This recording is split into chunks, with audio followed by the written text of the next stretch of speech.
Bom, agora eu quero entrar na segunda parte da aula, que é a parte que eu quero discutir a filosofia da história de Marx. Isso tudo foi uma espécie de preâmbulo para esse momento que eu considero o mais importante desta aula. E como toda grande teoria filosófica, o marxismo possui uma filosofia da história. Ou seja, o marxismo encontrou o sentido da história humana. Ele descobriu os mistérios da história. E aqui eu estou seguindo um autor norte-americano chamado Hayden White, no livro Meta-História, um livro fascinante, por sinal, no qual o Hayden White afirma que a filosofia da história de Marx foi construída por meio de uma estratégia narrativa que faz uso dos arquétipos da tragédia e dos arquétipos da comédia. Ou seja, é uma narrativa de uma história na qual a humanidade vivia feliz, passou por uma grande tragédia, mas no final tudo ia dar certo. Como as comédias românticas que nós gostamos de assistir. Vai ter um final feliz. Houve desgraças? Houve. Mas no final vai ter festa. Então o marxismo é uma narrativa de esperança. E esse é um dos seus elementos mais sedutores. Então eu vou seguir esse pressuposto do Hayden White e pensar a filosofia da história do Marx a partir desses três momentos. O momento de um começo feliz, o momento de uma tragédia e um momento de reconciliação, que é um momento de alegria e um momento da comédia. Então vamos pensar o marxismo como um filme de enredo cômico, um filme em que os mocinhos eles enfrentam muitas dificuldades, mas no final eles conseguem vencer os vilões e tudo dá certo no final do filme. Então vamos lá, vamos para o início da história humana para o Marx.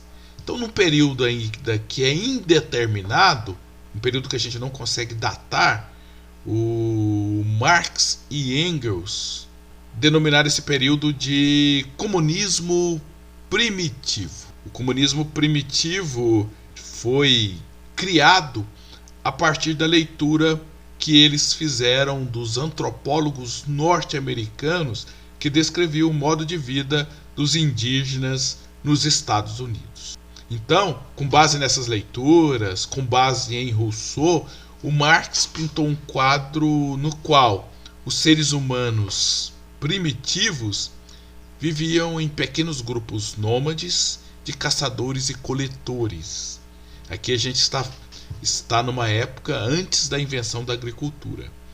E esses grupos enfrentavam de maneira crua os perigos da natureza selvagem. Mas não havia governo, não havia sacerdotes, praticamente não havia instituições sociais, e esses grupos viviam de maneira muito livre. O Marx acreditava inclusive que muitos deles eram liderados pelas mulheres.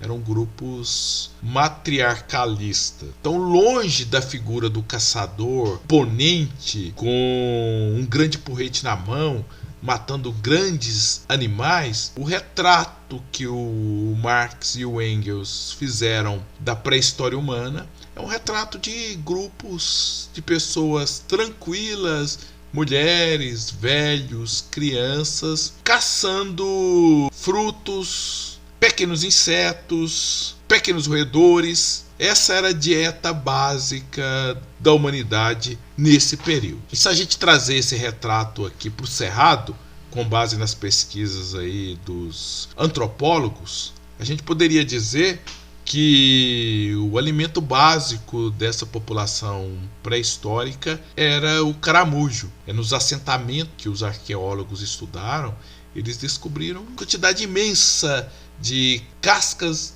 de caramujo e perceberam que ele era o principal alimento da população aqui do Planalto Central. Aliás, um alimento que era muito abundante e um alimento que era muito nutritivo, já que o caramujo ele é proteico e proteína é essencial para a nossa dieta. Então, a vida dessa população era recolher caramujos para se alimentarem. Uma atividade simples que podia ser realizada por mulheres, pelas crianças e pelos velhos.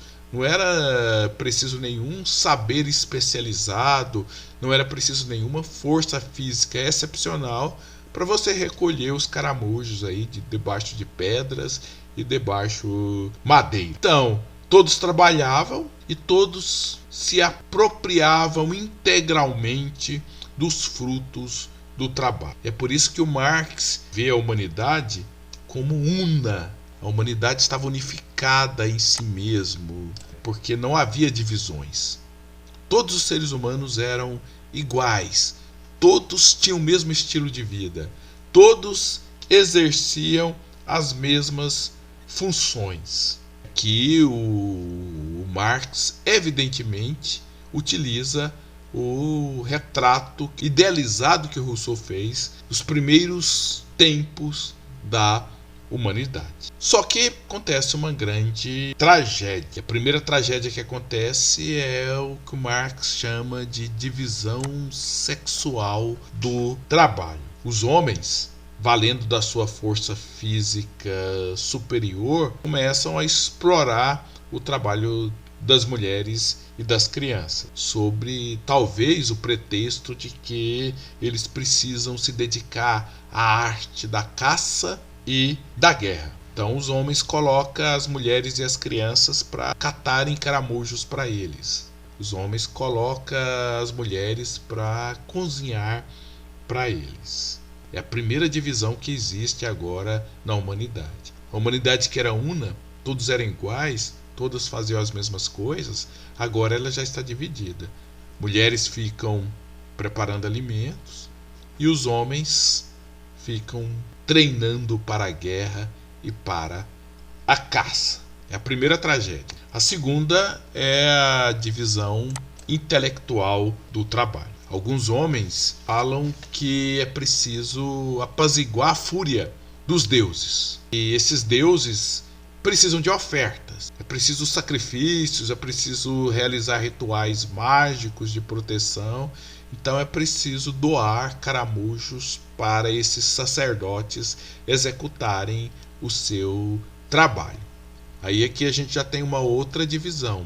É a divisão das pessoas que trabalham coletando alimentos e aqueles que têm a função apenas intelectual, de rezar, de interceder, que é o caso dos sacerdotes. E depois vai surgir uma outra categoria de intelectuais, entre aspas, que vai ser os generais.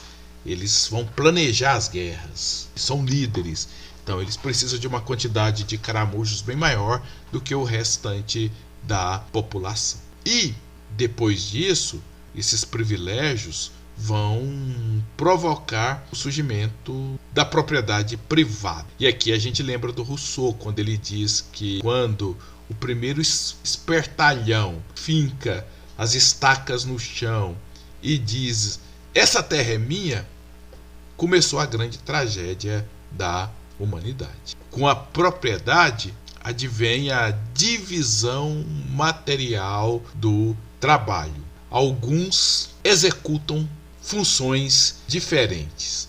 Aparecem classes sociais.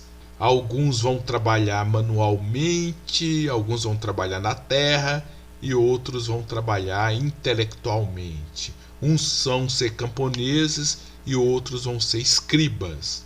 Evidentemente, o camponês trabalha muito mais que um escriba. E evidentemente que um escriba ganha muito mais do que um camponês. A humanidade agora está dividida, ela não está mais unificada. Ela está dividida em duas partes, basicamente. Entre aqueles que são os dominantes, as classes proprietárias, e aqueles que são dominados, aqueles que não têm nada, aqueles que não têm propriedade. E vão surgindo, à medida que a história vai evoluindo, à À medida que o homem vai dominando cada vez mais a natureza a partir da tecnologia, vão surgindo novas classes sociais. No escravismo antigo, era o escravo e o proprietário. Essas eram as classes básicas. No feudalismo, as classes eram a nobreza e o servo. No sistema capitalista, as classes eram a burguesia e o proletariado. A pergunta é aquela pergunta que o Rousseau fez, né? Por que as pessoas aceitaram isso? Por que as pessoas aceitaram essa divisão em classes sociais, que é uma divisão que é muito desvantajosa para a grande maioria dos seres humanos? Nesse tipo de pacto social, apenas um grupo muito reduzido de seres humanos se dá bem. A maioria se dá mal. A maioria vai viver na penúria. Por que essa grande maioria aceitou essa divisão? O Marx, ele não tem dúvida. A resposta dele é porque os dominados foram enganados pelas classes possuidoras. Um dos conceitos muito importantes para o Marx é o conceito de alienação. Ele expressa uma ideia de loucura mesmo. A palavra alienação no português, dos seus significados, é justamente a loucura.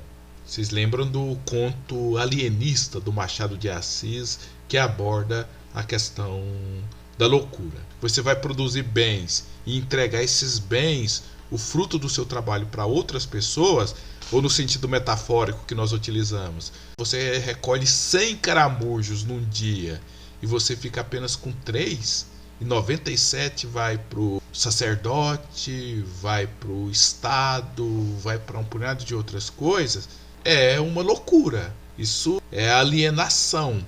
Eles são alienados no sentido de ser separado daquilo que eles produziram. Isso acontece porque os trabalhadores não veem as coisas como elas realmente são. Existe uma névoa que faz com que as pessoas fiquem cegas diante da exploração por classe social. E essa névoa, ela é garantida pela ideologia, que é outro conceito fundamental no marxismo, um conceito muito complexo, já que ele possui muitas variantes. Ideologia pode ser definida como uma deturpação discursiva da realidade feita pelas classes dominantes para manter os seus privilégios. Por isso que Marx afirmou, essa também é uma frase famosa: as ideias da classe dominante são em todas as épocas as ideias dominantes dessa época. O pensamento da elite, ele é aceito por todo mundo. No feudalismo, por exemplo, a ideia dominante era a questão de honra e de lealdade. Você tem que honrar seus compromissos, você tem que ser leal. E isso favorecia quem? A nobreza, os donos do castelo, né? Porque quando um servo contestava alguma coisa, ele era acusado de não ter honra nem de ter lealdade. Então, ideias que foram inventadas pelos dominantes acabam sendo apropriadas pelos dominados. E isso mantém o círculo da dominação. E essa ideologia está impregnada nas instituições humanas. E aqui eu abro um parêntese para reforçar uma discussão que eu tenho feito com vocês aí há bastante tempo, que é o debate entre os institucionalistas, aqueles que defendem que o melhor do ser humano está nas instituições, que as instituições salvam os seres humanos da barbárie, e os anti-institucionalistas, aqueles que acham que é preciso libertar os seres humanos das instituições.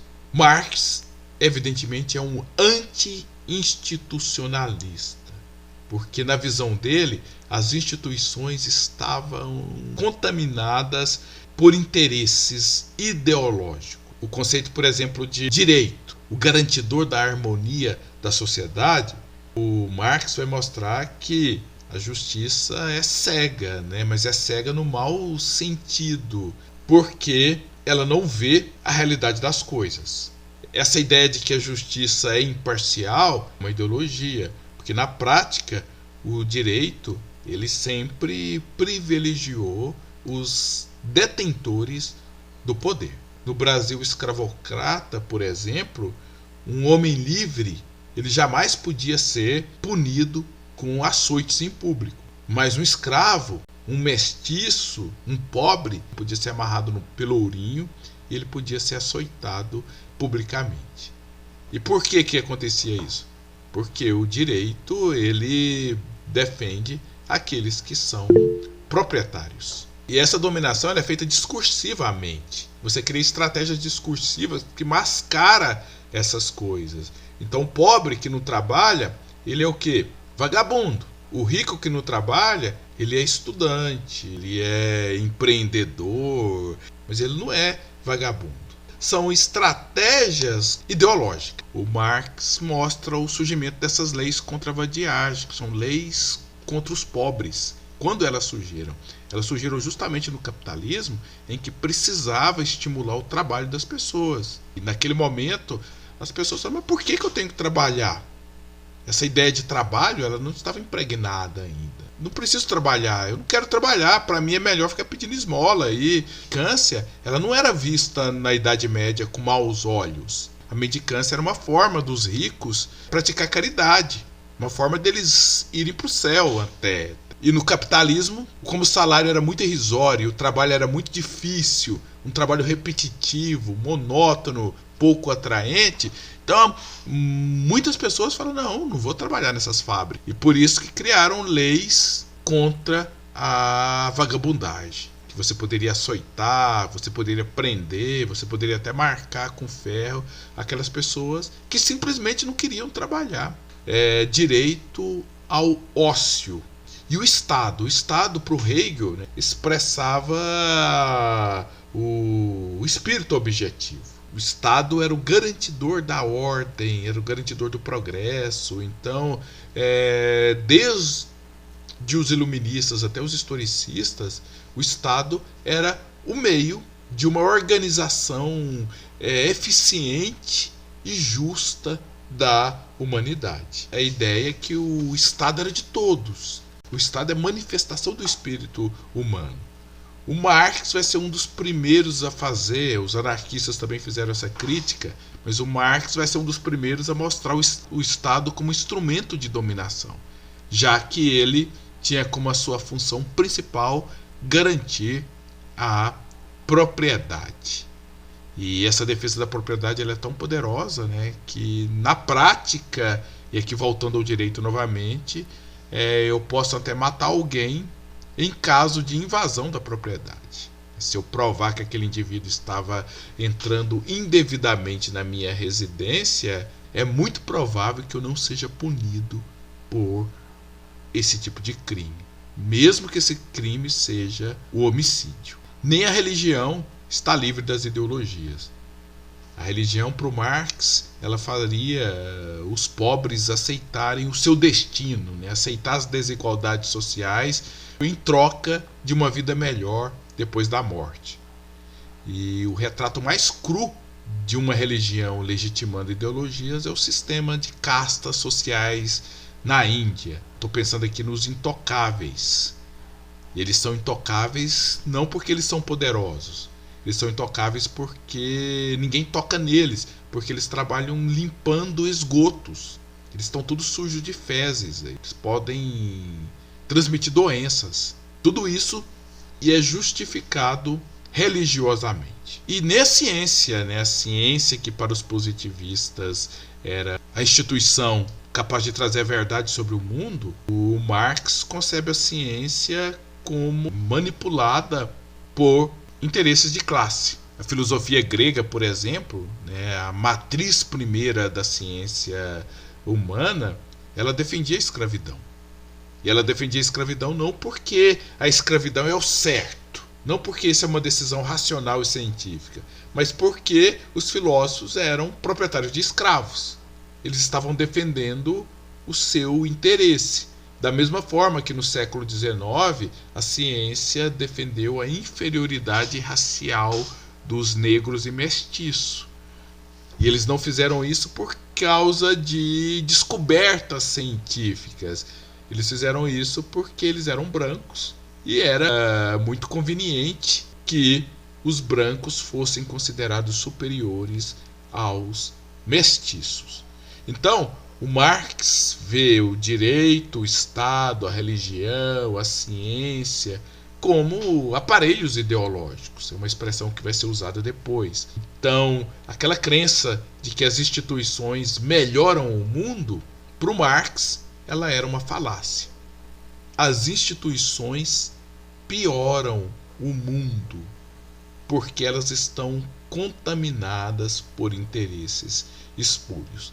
Por isso, uma das funções do marxismo é justamente acabar com essas instituições, ou pelo menos mudar o sentido de algumas dessas instituições, como é o caso do Estado. O pensamento marxista, no primeiro momento, queria transformar o Estado burguês no Estado proletário, a ditadura do proletariado.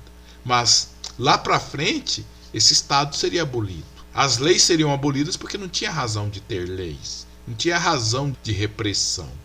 A religião seria abolida porque as pessoas, segundo Marx, não teria sentido de sublimar suas dificuldades por meio da religião. Aquela frase famosa do Marx, a religião é um ópio do povo, ela é interpretada de maneira agressiva contra a religião, mas aquele texto com Marx vê a religião como uma espécie de remédio para os males das pessoas, o ópio, né? O mundo é tão ruim que você precisa de anestesiar a dor.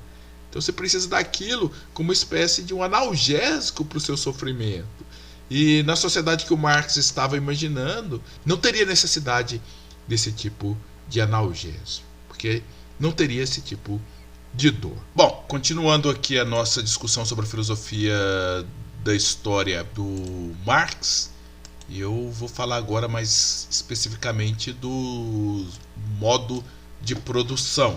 Modo de produção é um conceito que dá conta das transformações dialéticas que ocorrem no mundo do trabalho, que são as mais importantes para o Marx, diga-se de passagem. O modo de produção ele é dividido basicamente em duas partes, né? A parte da infraestrutura material e a parte da superestrutura jurídico-político. A infraestrutura ela é dividida em forças produtivas, que são as fontes de energia que a gente usa na produção de bens, né? Seja desde a força humana, a força animal, carvão, petróleo, madeira, energia nuclear, energia elétrica, é tudo aquilo que auxilia a força humana.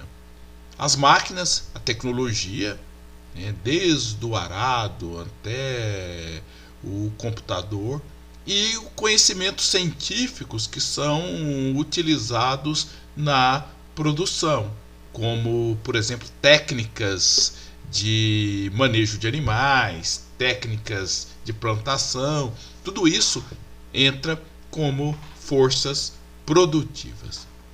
As relações de produção é o modo como cada sociedade se organiza em torno do trabalho para produzir coisas. Existem determinadas sociedades que produzem por meio do trabalho escravo. Outras sociedades utilizam o trabalho servil, trabalho de camponeses que vivem na terra e partem a sua produção com o dono da terra. Então tem vários trabalhadores e um só dono, e cada um deles vai repassar uma parte considerável da sua produção para o dono vai ficar com muita coisa, enquanto os trabalhadores ficam com a parte relativamente pequena. E outra relação de produção é o trabalho assalariado, que todos conhecemos, é aquela em que nós vendemos a nossa força de trabalho em troca de um salário. A superestrutura pode ser definida como cultura, que são as instituições jurídicas, instituições políticas, instituições religiosas, a ciência, a arte, os costumes, o comportamento, que é original do marxismo é a ideia de determinação. Para o marxismo mais ortodoxo, o que acontece na infraestrutura modifica a cultura. Um exemplo muito claro, que aparece muito nos livros didáticos de história, é o fim da escravidão no Brasil. Aconteceu uma mudança nas forças produtivas na Inglaterra, foi utilizado o carvão como alimento para gerar energia para a máquina a vapor, e com isso adveio a Revolução Industrial, que trouxe uma nova relação de produção, que foi o trabalho assalariado, e esse trabalho assalariado fez uma mudança cultural importante, mudanças nas instituições jurídicas, que levou ao fim à escravidão no Brasil. E a ideia básica para esse argumento era que o capitalismo inglês precisava de mercados consumidores e o escravo ele não recebia salário, portanto ele não consumia. E nesse sentido, o trabalho escravo ele era irracional no sistema do capitalismo industrial. Hoje, os marxistas, pelo menos os mais sofisticados, eles não veem essa relação entre infraestrutura e superestrutura de maneira tão mecânica e tão determinada. Hoje, inclusive, as pessoas têm consciência de que as coisas do mundo da cultura têm uma importância muito maior do que no início do século XIX. Por exemplo, a questão das marcas, que na época que o Marx escreveu, as marcas não tinham peso como tem hoje. Hoje uma marca, elas valem milhões, e a marca é superestrutura, ela não entra na infraestrutura. E às vezes as próprias coisas que acontecem na superestrutura, como elementos estéticos, acabam influenciando elementos da infraestrutura. Um exemplo é que com o advento do computador, e hoje é difícil imaginar qualquer empresa sem um computador, e o trabalho do computador requer uma enorme rapidez para lidar com informações. Se você demorar muito para preencher um formulário, você vai ter que começar tudo de novo. Então é preciso muita rapidez para lidar com a grande quantidade de informações. Nesse sentido, os jogos de videogame, bem como os filmes de ação, que são filmes muito rápidos, de muita luta, que você mal consegue acompanhar o movimento dos personagens, muita explosão, muita ação na tela, tudo isso serve como uma espécie de treinamento para o novo operário moderno, que vai lidar com essa tecnologia. Tanto o videogame como o cinema de ação, ele requer aí uma rapidez extrema para a gente conseguir acompanhar. E além disso, os jogos hoje e os filmes, eles são muito longos, o que nos treina a aguentar várias horas em frente da tela. É preciso a gente treinar as crianças para lidar com um novo tipo de emprego. E esses filmes muito longos já treina as pessoas a aguentar ficar sentadas diante de uma tela de computador, que vai ser provavelmente o trabalho da grande parte desses seres humanos. Então é um exemplo de que a estética, tanto a estética do videogame quanto a estética do cinema, acaba influenciando a infraestrutura. A história para o Marx, então, ela se desenrola a partir dos modos de produção. Uma pergunta para vocês relembrarem a aula do Hegel. Por que a história muda para o Hegel? Qual que é a força decisiva que fazia a história mudar? Para o Marx, a história muda justamente porque as forças produtivas elas vão se alterando. O advento de novas tecnologias altera as relações de produção, que altera a superestrutura. E essas mudanças foi responsável pelos adventos dos modos de produção aqui, do modo de produção asiático, o modo de produção escravista antigo, o modo de produção feudal e o modo de produção capitalista. O capitalismo, ele não é apenas mais um dos modos de produção, mas ele seria o último, na visão do Marx, o último baseado em uma sociedade em classes sociais. Para o Marx, e o Marx estudou muito o capitalismo, né? O seu livro principal chama O Capital.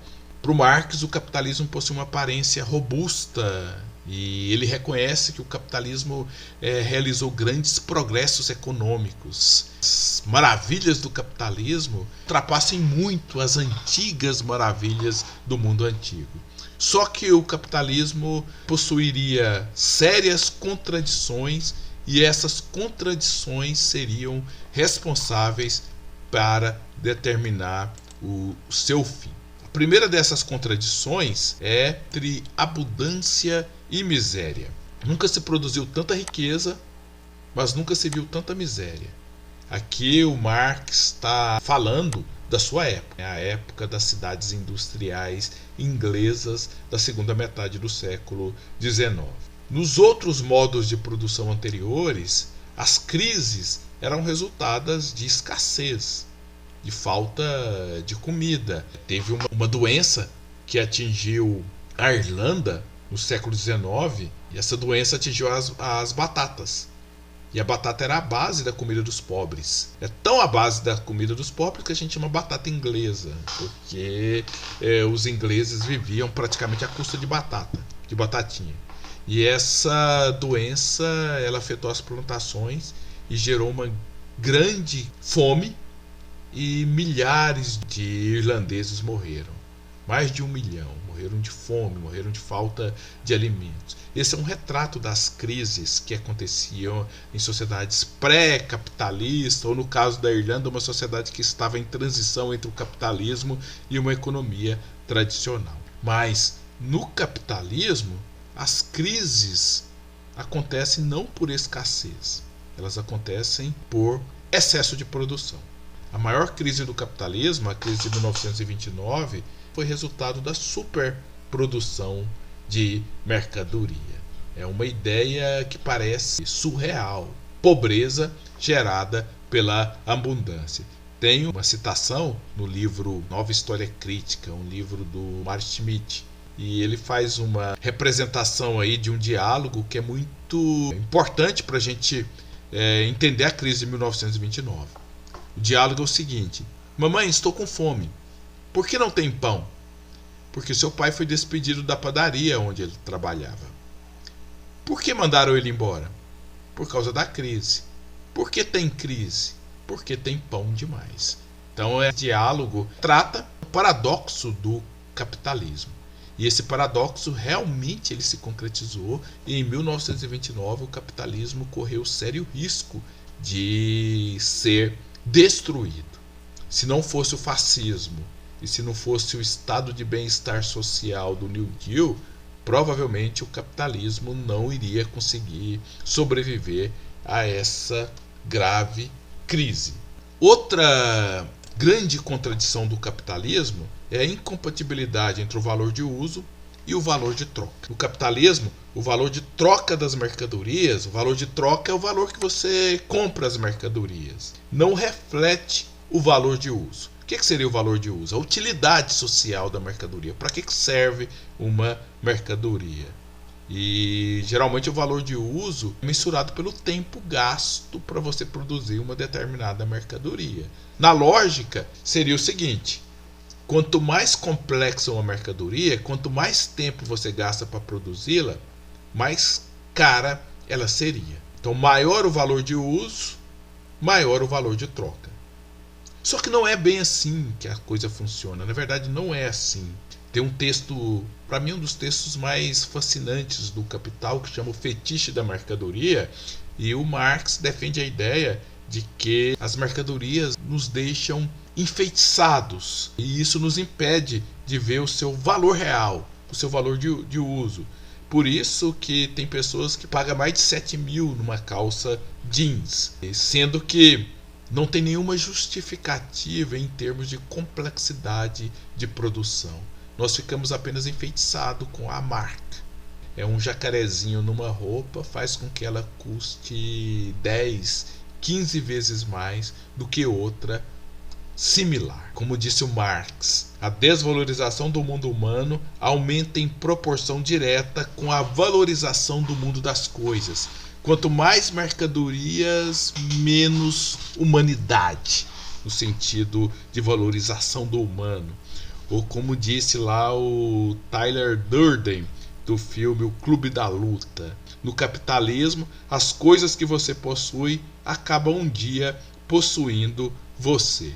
Aliás, O Clube da Luta, para mim, é um dos melhores filmes marxistas que discute essa questão da alienação, da loucura, né? Uma sociedade tão louca que só um louco pode enxergar o verdadeiro funcionamento dessa sociedade. É um filme belíssimo para fazer essa crítica do capitalismo, que o operário, no seu desespero, ele começa a si próprio agredir. E o fetiche da mercadoria, ele tem consequências profundas para o capitalismo, porque toda a riqueza do capitalismo ela era mensurada em ouro. E o ouro é o mais inútil dos metais. Existe um fetiche da humanidade em relação ao ouro, que faz com que o ouro seja muito valorizado. Por que vocês acham que o ouro ele tem todo esse fetiche, todo esse valor? Por que o Silvio Santos fica exibindo barras de ouro no seu programa para deixar a gente com a cobiça atiçada? O ouro e não outro tipo de metal é tão valioso assim para a humanidade? Por que a gente tem esse fascínio pelo ouro? Acho que o ouro é tão valorizado, para além de outras questões, está no simbolismo de ser um símbolo de poder, de algo que reluz um brilho semelhante ao sol, passando a ser uma percepção de superioridade e status. Muitos antropólogos têm essa tese de que o ouro se tornou um metal valorizado, diferente dos outros, porque ele era amarelo, como o sol. Primeiro que tem a raridade, né? Se o ouro fosse areia, ninguém iria dar importância. Mas além da raridade, existem outros metais que também são raros, mas não são valorizados.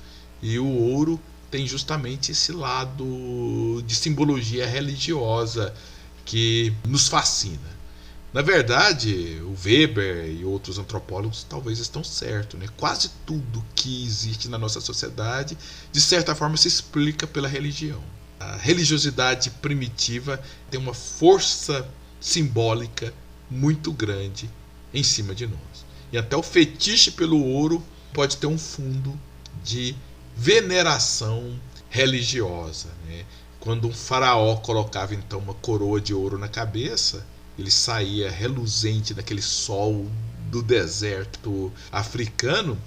Para os súditos era como se ele tivesse um sol na cabeça, né? Como se ele fosse o Deus Sol, um Deus. Então é o lado do fetiche religioso, que hoje se torna um fetiche material. Nós somos enfeitiçados pelas mercadorias, nós viramos mercadorias. Existe uma expressão em latim, auris sacris fames, a fome cobiça de ouro, que as pessoas se matam pelo ouro em garimpos, as pessoas fazem tudo para conseguir o ouro, pelo desejo de ter posse desse metal. Bom, então o dinheiro no tempo do Marx, o dinheiro de papel, estava atrelado ao ouro. Por isso que os países tinham que ter depósitos de ouro para sustentar o valor do dinheiro. Na prática, todo mundo podia trocar uma nota pelo seu valor equivalente em ouro. Só que isso mudou depois do chamado Acordo de Bretton Woods, que aconteceu na década de 70, e os países reconheceram que não tinham condições de garantir o valor da moeda em ouro. A partir de 1970, os Estados Unidos falou que o dólar não seria mais sustentado pelo ouro. E a partir disso o dinheiro é simplesmente papel. Se todo mundo for trocar o seu dólar por ouro, não existe ouro, mesmo que os Estados Unidos concentrem praticamente a metade das reservas mundiais, eles não conseguem garantir uma distribuição equitativa do dinheiro em ouro. A partir de agora, o dinheiro é simplesmente papel. E ele é baseado numa questão de confiança. A nota de 200, ela só é 200 porque a gente confia em que o Estado tem condições de garantir o seu valor. E isso mostra o que? Marx já estava vislumbrando as bolhas, as crises financeiras que vão marcar o capitalismo da nossa época. Então o capitalismo ele tem uma fragilidade muito grande em termos financeiros, porque ele é baseado em algo irracional, que é o dinheiro que não tem o seu correspondente como mercadoria real. O dinheiro é uma ilusão, é um fetiche. Na prática, todo o sistema capitalista é baseado em fetiche. E ele pode desabar. Como desaba de vez em quando aí as bolsas de valores. Outra contradição muito séria é a contradição entre o desenvolvimento tecnológico e o valor dos salários pagos. Quanto mais o capitalismo evolui, mais barata se torna a força de trabalho. Por exemplo, antigamente em cada prédio existia a figura do porteiro. Só que atualmente a figura do porteiro está sendo substituída pelo monitoramento remoto. Se antes cada prédio tinha que contratar 2 porteiros ou até 3 para cobrir um turno integral, agora um porteiro atende remotamente, 5, 10 prédios. E o salário desse porteiro que atende 10 prédios não é um salário 10 vezes maior do que aquele porteiro que atendia um prédio. Na verdade, talvez o salário continue o mesmo, ou é até menor. Esse trabalho a mais que esse porteiro remoto executa significa cada vez o quê? Mais lucro para o capitalismo. Significa que o salário está ficando mais barato, porque o trabalhador está produzindo muito mais, está gerando muito mais lucro. E esse lucro vai para onde? Vai para as grandes empresas. Mas por que isso é ruim para o capitalismo? Isso é ruim para o capitalismo porque, primeiro, que gera uma super concentração, super ricos, super bilionários, como está acontecendo hoje. E esses superbilionários passam a ter um poder desproporcional que pode acabar com a livre concorrência, com a inovação, que é a base do sistema capitalista. A Microsoft mesmo usava uma estratégia de que quando alguém inventava um programa e esse programa poderia ser muito barato, de domínio público e poderia colocar em risco a sobrevida do Windows, ele comprava o programa, ele comprava o aplicativo. Não para usar, mas para evitar que outras pessoas usassem.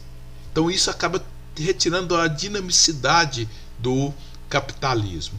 Mas mais do que isso, a partir do momento que a tecnologia vai barateando os salários, vai deixando os salários cada vez menor e vai eliminando a necessidade de trabalhadores, o que vai acontecer com o mundo quando 60% da população não encontrar mais empregos? Com a evolução da tecnologia, com a inteligência artificial, esse cenário ele não é implausível, ele é totalmente possível. O número de empregos criados não dá conta de suprir a demanda.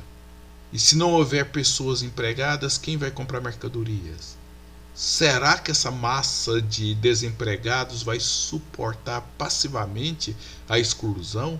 Essas são perguntas que até hoje não estão bem respondidas e até economistas liberais já estão cogitando algo como renda básica universal, que era algo da esquerda, mas hoje a própria direita está pensando nisso porque pode ser uma estratégia da sobrevivência do capitalismo. É uma forma de resolver essa contradição entre tecnologia e valor de salários. A outra contradição é entre exploração e revolução. O capitalismo possui a mais explorada das classes sociais. O escravo possuía um valor, sendo que alguns cálculos sobre a história do Brasil fala que o escravo ele tinha um valor de um carro popular. Os servos possuía a posse da terra, ele possuía os mecanismos da sua produção, ele possuía as ferramentas. Já o proletariado possui nada, ele possui apenas filhos para criar. Então ele tem que vender sua força de trabalho para o capitalista para poder sobreviver. Quando eu falo vender sua força de trabalho, na verdade eu estou usando um eufemismo. Nós vendemos parte da nossa vida. 8 horas que nós ficamos à disposição da empresa é 8 horas da nossa vida que é vendida, que fica à disposição do patrão. Em algumas empresas, esse domínio sobre a vida do trabalhador é tão acentuado que existem até horas certas para o cara ficar no banheiro, até a hora certa para ele poder fazer xixi. Então é uma situação angustiante você ter que vender parte da sua vida para você poder sobreviver. O proletário ele pode ser demitido a qualquer momento. É um contrato bem precário. O sujeito trabalha 30 anos numa empresa, doa o sangue e o suor, e depois ele simplesmente é demitido dessa empresa. E o cara vai entrar em depressão. E são inúmeros casos que acontece isso. Pessoas de 50, 55 anos que foram demitidas, não sabem mais o que fazer da vida. Mas eu não estou dizendo que ser escravo ou ser servo era melhor do que ser um proletariado, né? A situação era precária, era difícil, o mundo era cruel. O que eu estou dizendo é, do ponto de vista do capitalismo, usar assalariado é mais racional do que usar o trabalho escravo. Sai mais barato do que comprar escravo. Esse é um dos motivos para o fim do trabalho escravo. Só que aí entra a contradição, né? O capitalismo contribui para a emergência de uma consciência de classe quando ele coloca vários trabalhadores juntos no mesmo local. O Marx diz: o capitalismo gera o seu próprio coveiro, ou seja, o capitalismo ele gera as pessoas que irão destruí-lo. Existem 2 tipos de consciência de classe básico. É a ideia da consciência em si, é quando a pessoa pertence a uma classe social, mas ela não sabe que ela é uma classe social. Ela acha que ele é povo, ele acha que ele é brasileiro, ele acha que ele é católico ou protestante, ele não sabe que ele pertence a uma classe. Então ele é uma classe em si, mas ele não sabe que é. E a consciência de classe para si é quando uma classe sabe que é classe e ela se mobiliza e se organiza para atingir os seus objetivos. A burguesia ela sabe que é classe, ela tem associações, ela tem instituições, ela é coerente. E o grande sonho do Marx era que o proletariado percebesse que ele era classe e passasse a lutar pelos seus direitos.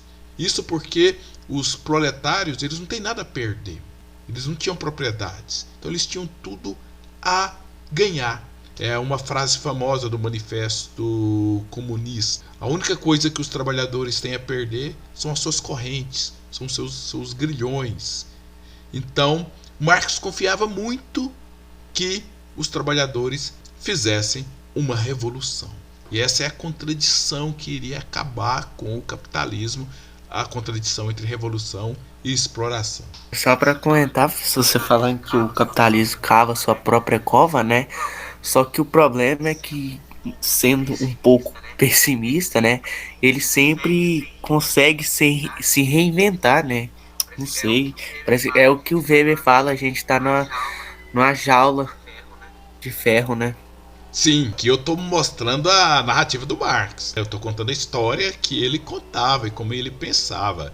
Mas a realidade é muito mais complexa do que isso. O pensamento do Marx é uma teoria muito boa para interpretar a realidade. Só que a realidade muda. Quando a realidade muda, a teoria não dá muita conta dela. Quando Marx pensava os operários, por exemplo, para fazer essa revolução, ele estava pensando no operário das fábricas. 10 mil, todo mundo trabalhando, todo mundo de uniforme, todo mundo com aquele capacete na cabeça. E lá nas fábricas alguém fala, olha, nós somos explorados e tudo mais. Aí manifesta a consciência de classe.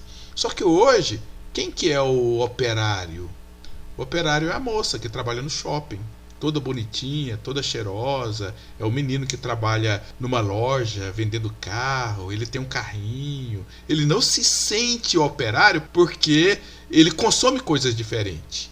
É o que os sociólogos chamam de operários de colarinho branco. É o operário que não é sujo. Ele não é É, fabril. Então esse operário, Tem uma Tucson na isso, garagem e não se vê como essa às vezes classe. nem Tucson, né? Porque isso aí já é outro nível, mas às vezes é um carrinho usado, tem 10 anos, o motor tá quase Meme, estourado lá, mas professor. ele compra porque para ele se sentir É, bem, né? Ele compra um celular, ele gasta, ele compra a prestação aí um celular. Pelo menos em termos de consumo, ele não parece operário. E essa mudança no capitalismo, que foi uma mudança drástica, porque o capitalismo na época do Marx ele era produtivo e agora quase que 80% da riqueza do capitalismo ele vem do comércio de serviços. As pessoas não trabalham mais em fábrica, mas trabalham em lojas, em bancos, em escolas, em outras coisas. porque você falando isso, eu lembrei de um sociólogo, esqueci o nome dele, que ele fala que Marx é muito importante, fundamental a gente estudar, porém que nos dias de hoje ele não é suficiente, né? Achei isso muito Sim, interessante. o próprio marxismo ele tá se reinventar para dar conta desse tipo de realidade. Você tem os mais pessimistas, a escola de Frankfurt, que concordaria com você que nós estamos numa gaiola e essa gaiola ela é tão difícil de sair, mesmo a questões relacionadas à sexualidade, que para eles era a chave para a gente resolver isso, porque o capitalismo ele reprimia a sexualidade. Só que depois chegou um momento que o capitalismo abriu, não pode transar à vontade, e a sexualidade virou mercadoria. O capitalismo transforma tudo em mercadoria, é a ideia da indústria cultural. Você produz aí uma imagem crítica do capitalismo, logo essa imagem vai valer milhões. E isso estimula esse pessimismo. Você ressaltou bem. Agora, existem coisas que a análise do Marx são válidas. Essas contradições que eu citei sobre o capitalismo aí, essas contradições entre abundância e miséria, ela existe até hoje. Evidentemente que melhorou muito a situação na Europa, mas em países periféricos a relação entre abundância e miséria ela é drástica, isso não está resolvido. A relação entre valor de uso e valor de troca não está resolvido. Se você olhar nas bolsas de valores aí, uma empresa de fofocas como o Facebook vale mais do que a Petrobras, que é uma empresa de produção, que tem plataformas caríssimas, que tem navio, mas na bolsa de valores o Facebook vale muito mais do que isso. É um exemplo de contradição entre valor de uso e valor de troca. A relação entre tecnologias e salários, ela não foi resolvida. E isso significa o quê? Que vai ter revolução? Não necessariamente. A história sempre é aberta, né? E o Marx conhecia isso. Para ter revolução, as pessoas têm que querer revolução. Em 1929 poderia ter tido uma revolução mundial, mas não teve porque as pessoas não quiseram naquele momento. Então é isso, o marxismo é uma teoria, como a do Hegel, como a do Kant, como a dos iluministas, que ajuda a gente a interpretar a história. Esse lado da história que é o lado mais da história econômica, das produções materiais. Então, fechando aqui essa ideia que nós estamos discutindo da filosofia da história do Marx, aconteceria o quê? A Revolução Proletária Mundial. E ela realizaria, no primeiro momento, a ditadura do proletariado, quando o proletariado controlaria um Estado proletário em vez de um Estado burguês, e depois iria gerar o comunismo onde não existiria Estado. O Marx falou pouca coisa sobre como seria essa sociedade comunista, mas no livro dele, A Ideologia Alemã, ele fala de um tipo de trabalho não alienado. É um trabalho em qual você teria prazer de trabalhar. Ele cita o exemplo: o indivíduo pode caçar de manhã, pescar à tarde, pastorear à noite, estudar filosofia depois do jantar. É um tipo de trabalho que não causa desgosto. Essa sociedade comunista teria alienação, não teria ideologia, não teria exploração. Seria uma espécie de céu na Terra. Mas o mais importante aqui para nossa narrativa é que a humanidade seria reunificada novamente. Completou o círculo aqui da história humana. É o momento da comédia, é o momento de final feliz. Agora os homens e as mulheres não precisavam comer mais caramujos, poderia comer escargot, para usar a metáfora, e teria para todo mundo, porque temos tecnologia, e o Marx ele era muito fascinado pela tecnologia. Ele queria acabar com o capitalismo, mas ele não queria acabar com a produção industrial. As indústrias continuariam, só que continuaria sem a mais-valia, sem a exploração. Esse é o esquema, esse esqueminha que eu coloquei para você aqui, ele está todo amarelinho, quer dizer que praticamente os principais elementos que foram relatados aqui é esse esquema que começa do comunismo primitivo, começa com a humanidade dividida e depois se reunificaria numa sociedade comunista. Você pode ler esse esquema como uma mente romântica que estava sonhando com um retorno ao passado, ou você pode ler esse esquema como uma mente progressista, iluminista, que estava vendo a humanidade cada vez se melhorando no tempo. Bom, da minha parte eu acho que já chega. Olá, se você gosta desse tipo de vídeo, você é uma pessoa diferenciada e inteligente. Então, venha fazer parte do clube, inscreva-se no canal. Eu sou o professor Eliezer e agradeço pela atenção.